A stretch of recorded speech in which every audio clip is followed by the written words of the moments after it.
Resto Geek. Et maintenant, votre émission jeux vidéo, Burger Games. Donc le fameux enfin qui est sorti, qui était sur ma wishlist Steam depuis 3 ans, mais je l'ai acheté sur PlayStation au final, donc bon, il y a encore quelque part. Typo fait la gueule, je vois dans la régie. Donc le fameux Hollow Knight Silksong qui est enfin sorti début septembre. Ouais, c'est ça, début septembre. Ouais, c'est ça.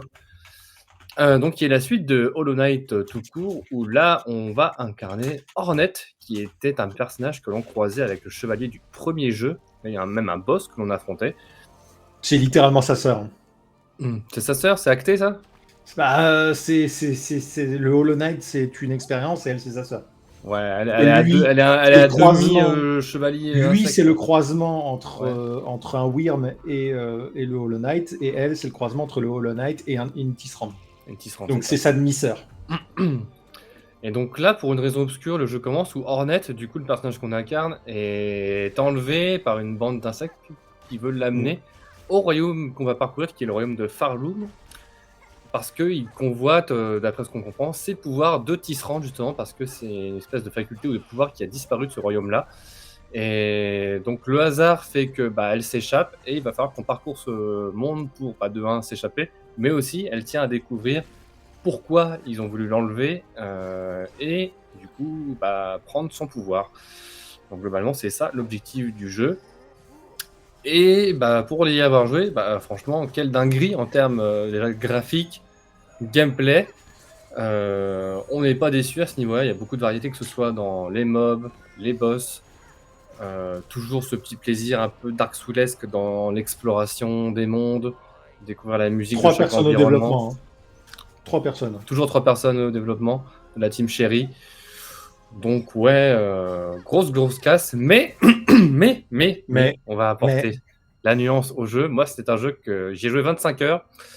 Je ne l'ai toujours pas fini parce qu'en termes de difficulté, là, on a atteint un gap qui est beaucoup. Il y a un fossé entre le premier Hollow Knight qui était déjà pas facile et celui-ci, je trouve. Et je suis toujours à l'heure actuelle. J'ai même essayé cet après-midi une énième fois, encore juste une fois ou deux, de passer un passage de vague d'ennemis que je n'arrive toujours pas à réussir. Et ouais, la difficulté a pris un sacré gap. Et pour le coup, je trouve qu'il y a quelque chose qui fait dans le design que c'est très frustrant. Et moi, là, pour l'instant, j'en ai un peu marre. Je fais une pause sur le jeu. Je réessayerai sans doute à plusieurs reprises pour avancer, parce que j'aime beaucoup quand même l'univers, le gameplay, et avancer sur les zones qui me restent à découvrir le fin mot de l'histoire. Et toi, Sonata, t'as réussi à le finir, et je te laisse dire ce que t'en as pensé. Alors, je l'ai fini et pas fini. C'est-à-dire que Hollow Knight 1, je maintiens ce que dit Kestis, c'est-à-dire que Hollow Knight 1 est un Metroidvania qui est très accessible aujourd'hui, c'est-à-dire que c'est un jeu à 2 vitesses. Vous pouvez découvrir et finir le jeu en commençant le jeu de manière tout à fait mignonne et très accessible. Le premier boss final du jeu est correct dans sa difficulté. Si vous décidez d'aller vers les fins étendues du jeu, puisqu'en fait, ce sont des jeux qui ont plusieurs fins, là, vous allez commencer à roter du sang et il va falloir devenir un pro gamer. Ce qui est pas évident, hein, parce que les fins cachées d'Hollow Knight, c'est des fins bien hardcore. C'est pour des gens qui Kestis. Hein. Ouais, pas obligatoire du tout. Mais voilà, les fins de ce jeu-là, c'est des parties comme vous voyez Kestis jouer en mode difficile à Star Wars ou assez Souls-like, c'est-à-dire qu'il faut vraiment une grosse persévérance. Silksong reprend là où ce mode de difficulté-là s'est terminé dans le premier. C'est-à-dire qu'ils ont décidé de prendre les gens pas par la main comme s'ils avaient terminé Hollow Knight 1 et battu le Hollow Knight. Ils avaient décidé de dire que les joueurs qui jouent à Silksong sont les gens qui ont terminé en faisant la fin cachée du jeu et en ayant battu le boss le plus dur. Et on se dit, le boss final, on va dire que ça, c'est le jalon de difficulté pour reprendre le jeu suivant. Je trouve que Silksong a passé la barre de la frustration pour moi. J'ai réussi à le finir, mais j'ai réussi à finir que la fin normale. Il y a des fins cachées, et notamment une vraie fin, comme pour Hollow Knight. J'ai pas encore trouvé la motivation intérieure pour m'y atteler, parce que, je veux dire, les conditions pour atteindre cette fin-là sont pires qu'une liste de courses. C'est absolument horrible, c'est chiant, c'est pas fun. c'est pas drôle. Là où dans Hollow Knight 1, il fallait juste aller trouver 2 objets un peu cachés et qu'avec une soluce, voilà, ça vous prenait 1 heure, mais c'était 1 heure de Metroidvania. Là, il faut aller faire des courses, là, il faut aller remplir des quêtes secondaires chiantes, enfin des trucs que j'ai pas envie de faire. Et À l'image quel de dommage. Ori, du deuxième Ori, c'est The Will of the Wisp, ils ont intégré en fait des mini-quêtes secondaires cachées dans le monde qu'on Oui. peut faire, et c'est un petit peu à ce niveau-là, je pense qu'il y a cette fameuse liste de courses dont tu parles, ouais. Mm. Après, la justification que le développeur aussi avait dit pour justifier la difficulté du jeu, c'était que comme Hornet se mouvoit plus facilement et plus rapidement que ce que faisait le chevalier à l'origine, ils ont voulu aussi augmenter la difficulté par rapport à ça. C'est-à-dire on peut courir très rapidement avec Hornet, on peut faire des sauts beaucoup plus longs, on peut sauter de mur en mur beaucoup plus rapidement que ce qu'on faisait à l'origine avec le chevalier. Et c'est à ce niveau-là, ils disent qu'ils ont voulu rendre les ennemis plus compliqués à battre et plus rapides aussi, surtout. Oui. Ensuite, les quêtes secondaires, c'est une bonne chose dans le sens où il y a toute une notion monétaire dans le jeu, le personnage a des outils, honnêtement, c'est passé plutôt bien. Par contre, je vois que Typo dans le chat a dit quand tu as besoin d'une soluce, déjà ça sent pas bon, et c'est le principal reproche que j'ai à faire au genre des Souls de manière générale. Je trouve que c'est des jeux qui sont pas organiques. Alors, je vais poser là mon avis de connard, hein. C'est un avis de connard que je vais poser là. Quand on regarde sur internet et qu'on voit plein de gens se plaindre de la difficulté de Silksong, la majorité des gens répondent get good. Allez tous vous faire foutre. Voilà. Et puis avec du gravier, s'il vous plaît, et des épines. Parce qu'au bout d'un moment, l'accessibilité. Enfin, on peut avoir un jeu qui est difficile, on peut avoir un jeu qui est exigeant, et le jeu peut être fun. Là, le problème, c'est qu'on atteint le stade où c'est pas fun, et où ça veut dire que juste pour le plaisir de dire, moi je suis un PGM, j'ai fini le jeu, il y a toute une population qui a aimé le premier Hollow Knight, qui va pas pouvoir jouer au deuxième, parce que c'est beaucoup trop dur. Ouais. On parle pas là de Dark Souls. Dark Souls C'est le très 1, rapidement déjà, frustrant pour un tas voilà. d'éléments que je vais évoquer après au pire. Voilà, mais voilà, on en parlera après de pourquoi c'est frustrant. Ouais. Mais justement, là où Dark Souls posait les bases, notre série va être dure. Donc quelqu'un qui n'est pas persévérant de base va pas pouvoir commencer la série, il va pas se retrouver frustré à Dark Souls 3. Là, il y a une grosse nuance pour moi avec Silksong parce que le premier était accessible. Et le gap de niveau entre le premier et le deuxième, enfin je veux dire, le boss de fin, alors en fait le boss de fin pour moi c'est pas vraiment le boss de fin, le boss de fin était exigeant, mais honnêtement je l'ai battu en 20 minutes. Le boss avant le boss de fin, il y a 3 heures de jeu. C'est mes runs pour le buter. C'était insupportable. J'ai dû pour la première fois de ma vie aller voir une soluce de strat sur comment battre un boss en ligne et copier la strat de quelqu'un pour battre un boss. Et alors, bon, là, on parle pas de cette histoire de mater une soluce, mais oui, quand on veut trouver une fin secrète dans un jeu et qu'il faut mater une soluce pour aller trouver tous les prérequis pour un truc caché comme ça, c'est plus fun, c'est que le jeu il est pas organique, c'est que le jeu il est designé avec le cul, et je trouve que c'est un truc des Dark Souls ça. C'est sous couvert du notre lore il est caché dans tout ce que vous lisez, etc. Non, c'est juste que le design de tout ça pour trouver des fins secrètes et les trucs cachés du jeu, c'est fait avec le fiac. Faut dire ce qui est, au bout d'un moment. Je Dans pense que la Zelda, volonté des Souls, c'était aussi de créer une communauté à l'image du multi-asynchrone, en gros, où les gens vont discuter et s'aider pour trouver la solution. Mais oui, comme tu dis, c'est pas bien alors intégré au jeu. oui, je suis d'accord, sauf que d'un côté je trouve ça cool, de l'autre ça veut dire qu'aujourd'hui, sur ces jeux-là, cette mentalité-là, pour suivre le jeu, ça veut dire que tu es obligé de jouer à ton jeu et d'avoir Internet à côté. C'est une Il contrainte y a un supplémentaire. problème pour moi pour un jeu solo. Tu es dans un jeu multi, ou tu es dans un jeu qui de base t'explique qu'il a un aspect communautaire. Genre imaginons un jeu d'énigmes dans lequel on t'explique voilà, que les énigmes sont super dures et qu'il va falloir vous entraider. Et que dans ce cas-là, tu as des forums, etc. Je suis sûr que ça existe, hein. Ça pourrait être intéressant. Mais là, on parle d'un jeu solo. Moi, j'ai pas envie de me faire carry par la tiers entière pour finir mon jeu, quoi. J'ai envie de dire, voilà, moi j'ai terminé mon jeu comme un grand, je veux mon bon bec et je suis content, quoi. Typo, y aller jouer à WoW dans Dit ce cas. Typo, Ouais, c'est pas la même j'avoue, je trouve expérience que non c'est plus. comme Mais... Immortality, dont Kestis parlera plus tard, je trouve que c'est clivant. Je vois pas trop le rapport à Immortality, par contre, parce que du coup, c'est un truc plutôt narratif. Ça exclut les gens qui sont pas sur Internet. Là, je suis d'accord, par contre. Ça exclut Ouais. les gens qui sont pas sur Internet. Ou moi, par exemple, j'ai Internet. Je pourrais jouer avec mon téléphone à côté, mais j'ai pas envie. Je veux faire mon jeu. Genre, je veux dire, c'est un jeu d'action. Ce serait un jeu de réflexion. Je comprendrais. Genre, Myst, qui n'a pas fini Myst sans Internet? Par contre, et encore, à l'époque de Myst, Internet, ça existe. Enfin, c'était pas forcément chez tout le monde. Mais voilà, jouer sur un MMO. Un MMO, je le comprends. Un MMO, il n'y a pas de souci, puisqu'il y a la base communautaire qui est déjà là. Et la Dark Souls a voulu Silksong, mélanger les deux, je pense, et après, oui, ça peut déplaire à certains, moins à d'autres. ensuite, voilà, bref, allez terminer le jeu Silksong. Allez le terminer. Là, on met de côté la vraie fin du jeu. Allez terminer la première fin du jeu, donc l'acte 2. C'est tout à fait faisable seul. Par contre, il faut des nerfs en acier, de la patience, beaucoup de camomille et peut-être un peu de Xanax aussi. Alors, le truc, c'est comme Kestis le dit, il y a un gap de difficulté entre le premier jeu et le deuxième. Le personnage se joue pas pareil, honnêtement. Par contre, niveau gameplay, sensation, fil et tout, le personnage se joue super bien. Les différentes possibilités sont énormes, les outils sont vraiment cool à utiliser. Le côté Metroidvania est assumé, il y a un milliard de trucs cachés, il faut vraiment ouvrir les yeux, ça c'est vraiment bien. Le côté Metroidvania, il est impec. Par contre, il y a un gap de difficulté sur la dernière zone du jeu, sur le dernier boss. Mais vraiment, un gap colossal. Bah, même un peu avant, des fois, je trouve. Hein. Après, Alors, il quand y a tu t'accroches, quelques boss. Ouais, mais par exemple, il y a quelques boss qui m'ont mis un peu l'amende, notamment l'espèce de forain là qui est en rouge, qui danse tout le temps, qui est un boss totalement optionnel. Euh, je le dis, gars du en fait, spectacle? ouais. Ouais, je l'avais Et battu, je l'ai j'ai vu, je l'ai commencé battu. 4-5 fois. Et justement, j'étais en mode, putain, ça me rappelle cette époque où j'étais plus gamin, où je luttais vraiment sur le jeu vidéo et où je devais me sortir les doigts du fiac pour réussir un boss. Et quand tu le bats, quand tu as trouvé la strat, bah, t'as l'effet Dark, t'as l'effet Souls, quoi. T'as l'effet, putain, je suis fier de moi. Hein. J'ai réussi. Ouais. Voilà, t'as cette dose de sérotonine qui dit, ouais, champion, quoi. Sauf que je trouve que c'est super dur de faire le côté entre c'est suffisamment dur et tu recommences et t'as cool, j'ai battu le boss, je suis fier de moi. Et moi, le boss final, c'était simple, c'est cool, j'ai battu le boss, j'en avais plein le cul. Et là, du coup, j'avais plus de satisfaction, j'étais juste en mode enfin, quoi. C'est bon, enfin débarrassé.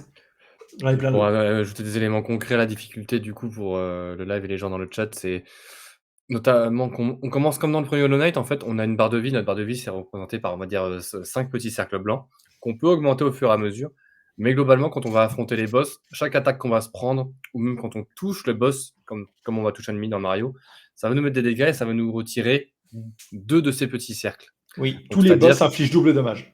c'est ça, donc c'est-à-dire que ce soit même si on arrive à avoir un 6e petit truc au fur et à mesure, en gros, si un boss vous touche 3 fois, c'est finito. Et se soigner, bah, ça prend un peu de temps par moment, et si on se fait toucher pendant qu'on s'est soigné, bah, ça ne nous soigne pas et on peut pas se re-soigner derrière parce qu'en fait, pour se soigner, il faut augmenter notre petite jauge de Tisserand qui se remplit seulement que si on frappe les ennemis. Donc il y a ça, il faut gérer, bah, en plus, bah, les boss qui nous frappent sans arrêt. Et des fois, il faut faire un petit peu de plateforme en même temps pour tout éviter. Ce que je disais à Sonata, c'est là où je trouve ça plus frustrant qu'un Souls, c'est que dans les Souls, quand tu vas toucher l'ennemi, juste le toucher, pas subir une attaque, bah, ça va pas te retirer de vie. Là, c'est le cas, et c'est Oui. ça qui, pour moi, des fois, rend le jeu un peu plus frustrant. Même des fois contre, pas forcément que contre les boss, contre les mobs aussi. Des fois, il faut gérer des mobs un peu en hauteur. Il faut être contre le mur, se laisser glisser, ressauter, taper un mob qui va te balancer des projectiles, et en dessous, tu as des pics. Et si tu le touches, le mob, même si t'as pas frappé, bah, ça t'enlève des dégâts. Donc, Ah ouais. faut, Alors, ça me gêne pas dans un Metroidvania mais 2D. ça peut être Honnêtement. fatigant. Ça, pour moi, c'est pas un problème. Par contre, ça peut être frustrant. Et pour moi, cette histoire de vie, elle est mal gérée parce que s'il y a bien un truc que je dois donner aux Souls, vous jouez à Dark Souls, vous êtes face à un boss que vous n'arrivez pas à battre. Il vous reste une solution, toujours. C'est d'aller farmer. C'est pas fun, mais c'est un peu le cheat du jeu. Rien ne vous empêche, salut mon chat, rien ne vous empêche d'aller affronter, voilà, les oreilles sont ici, rien ne vous empêche d'aller affronter plein de mobs, d'aller fouiller, de récupérer de l'XP. C'est ce que j'ai fait avec Bloodborne. Bloodborne, je l'ai poncé, j'adorais ce jeu, et quand je suis arrivé devant les 3 putains de sorcières, le boss que tout le monde déteste, bah je suis allé farmer. Et vous revenez, vous êtes plus fort, vous avez plus de vie, vous avez plus de stuff, et vous leur roulez dessus. Alors pas forcément super fort, mais vous vous facilitez la vie. Le problème, c'est que dans Hollow Knight, en effet, tous les monstres infligeaient 1 point de dommage. Et donc, vous pouviez avoir, je crois, une dizaine de points de vie à la fin. T'as peut-être Dans quelques boss Silksong, qui affligeaient double dommage aussi dans Hollow Knight 1. ouais, mais rare. Dans Silksong, au moment où j'arrivais devant le boss de fin, même en ayant bien fouillé la map, j'avais que 7 points de vie. Je ne pouvais me faire toucher que 3 à 4 fois. Et alors oui, du coup, ça pousse à l'agressivité, comme Bloodborne d'ailleurs, de recharger son fil en tabassant les monstres, ce qui, je trouve, est une bonne mécanique de gameplay. Mais là, c'est trop dur. Il y a quasiment plus de droit à l'échec, sachant que des fois, les fenêtres pour se soigner, elles sont ultra chaude. Enfin bon, ouais, il y avait trop de mécaniques qui étaient pour la difficulté et pour l'exigence. Et du coup, moi, à la fin du jeu, ça m'a dégoûté. Là où Hollow Knight, quand on m'a appris, j'étais pas au courant, moi, Hollow Knight, je l'avais fini un mois et demi plus tard. J'ai un pote qui fait, au fait, t'en as pensé quoi de la fin? Oh, c'était sympa, j'ai pas trop compris. Il me dit, mais c'est quoi pour moi ta fin? Je lui explique, il fait, ah, mais t'es pas à la vraie fin du jeu, je fais, pardon. Là, je sais qu'il y a une fin cachée. J'ai pas spécialement envie d'y aller, quoi. Parce que je sais pas si j'y prendrai du plaisir, en fait, Salut à y Silkiran. aller. Salut, c'est le Kiran. Ah, ça fait longtemps, tiens. Mais oui, voilà globalement ce qu'on a pensé du jeu. Et je trouve ça dommage Oh pour oui, un il jeu vient pour qu'on le attendait, chat. T'as bien raison. Regardez, voilà. pour un jeu qu'on attendait depuis tellement longtemps, qui est vraiment cette difficulté qui vient nous rincer à ce point-là. Je trouve ça un peu dommage quand même. Voilà. Et là, le chat est Enfin en bref. câlin. Et alors Typo qui dit ouais, ça donne pas envie. Honnêtement, c'est un jeu qui est excellent. Il est beau. L'exploration est fun. Il y a 1 milliard de trucs à faire. Il y a 1 milliard de zones. Pour vous dire, j'ai fini le boss final sans le double saut. Et en fait, je me suis rendu compte que le double saut, il était juste à une zone que j'avais eu la flemme d'explorer. Et voilà. Donc, niveau Metroidvania, c'est niveau Metroid Dread, qui pour moi, Metroid Dread, c'est le pinacle du Metroidvania. Par contre, s'il est trop dur, malheureusement, quand des gens ont demandé à ce que la team Cherry fasse une mise à jour qui permette du coup d'améliorer l'accessibilité, tout ce qu'ils ont répondu, c'est qu'ils feraient une mise à jour où si tu meurs, le personnage te dit get good. Voilà. Après, ce serait pas déconnant sur un jeu comme ça de mettre des niveaux de difficulté. Mais bon. Je sais qu'il y a des gens qui ont crié au scandale quand dans God of War Ragnarok, ils ont fait une mise à jour pour ajouter un mode cinématique. Qu'est-ce que ça peut vous foutre que quelqu'un a envie de suivre l'histoire du jeu sans se prendre la tête? Alors, j'ai découvert que dans le jeu d'horreur indépendant très récent qui s'appelle Crow Country, qui est un très bon jeu d'horreur, il y avait Il un faut que je le mode, fasse. voilà, il y avait un mode cinématique. En fait, le principe, c'est que il n'y a pas d'ennemis. Vous avez les énigmes, vous avez le scénario, mais il n'y a plus d'ennemis. Pourquoi pas? C'est un choix. Mais vous, en tant que joueur, c'est vous qui cliquez sur le bouton. Par exemple, dans Another Scratch Treasure, je trouve que le système de difficulté il est super bien. Vous avez la difficulté de base, c'est le jeu de base, c'est un Souls. Donc du coup, Ouais, le mais en jeu fait, a une tu saches proposition à de quoi base. t'engager quand tu lances ton mode de Voilà. difficulté, quoi. Voilà, il n'y a pas de mode de difficulté proposé. Vous commencez le jeu vous dit, voilà ma proposition. Je suis un Souls, fais gaffe mon pote, je vais être exigeant. Par contre, si tu luttes, tu as tout un tas d'options. Quand tu cliques dessus, il te dit, vous activez le mode assistance, il n'y a pas de problème. Par contre, vous n'aurez pas accès au trophée. Moi, je dis, meilleure idée du monde. Parce que toi, si tu es complétionniste et que tu vas avoir le petit récompense, genre je veux mes trophées, il faut que tu persévères. Et du coup, tu peux augmenter tes points de vie, baisser les points de vie des adversaires, augmenter ta résistance. Tu peux donner à Krill un putain de flingue. Il y a plein de trucs cons comme ça. Et en fait, c'est plein de petits modificateurs parce que tu peux te dire, voilà, je sens que j'y suis presque, mais je suis un tout petit peu pas assez bon. Du coup, je voudrais juste être un tout petit peu plus fort, ou je voudrais avoir un tout petit peu plus de PV. Je veux dire, c'est pas du lèse-majesté, c'est pas insulter votre jeu vidéo que de demander de l'accessibilité. Ouais, je suis totalement d'accord, ouais. Et comme, ce que beaucoup de jeux font de base, pas forcément, ce genre de jeu d'ailleurs, mais c'est du coup décrire comme il faut leur mode de difficulté et dire sur un mode normal, par exemple, ou difficile: «La difficulté du jeu a été pensée comme ceci par les développeurs, si vous voulez y jouer dans l'expérience telle qu'elle a été imaginée». Tout à Voilà. fait. Par exemple, Onimusha, il n'y a que le mode normal quand vous commencez le jeu, et si vous mourrez 3 fois, le jeu vous propose le mode facile. Il y a beaucoup de Voilà. jeux qui font ça Essayez maintenant. notre proposition, essayez ce qu'on vous propose. Vous y arrivez pas, bon bah c'est pas grave, tenez, voilà une 6-7, profitez du jeu quand même. Après tout, vous avez payé 60 balles. Enfin, non mais vraiment, hein. Genre voilà, c'est pas, je pense que c'est pas un crime. Enfin bref. Au-delà de ça, on va pas cracher sur le prix de Hollow Knight qui était qu'à 20 € et qui, pour le Non. coup, Pour le prix, voilà. c'est un jeu formidable. Le truc, c'est ça, c'est que Ouais. ça touche un sweet spot. L'univers, par contre, l'univers est ouf, cette histoire de culte avec le fil et tout. Le world building est incroyable, l'univers, le gameplay est incroyable. Il y a juste cette histoire de difficulté qui, je trouve, est dommage parce que ça empêche des gens de profiter du jeu, alors que je pense que justement un jeu de ce niveau de qualité-là, bah, je pense qu'un maximum de monde devrait pouvoir en profiter. Et ben, c'est joliment dit Dont pour une belle toi. conclusion, dont le chat.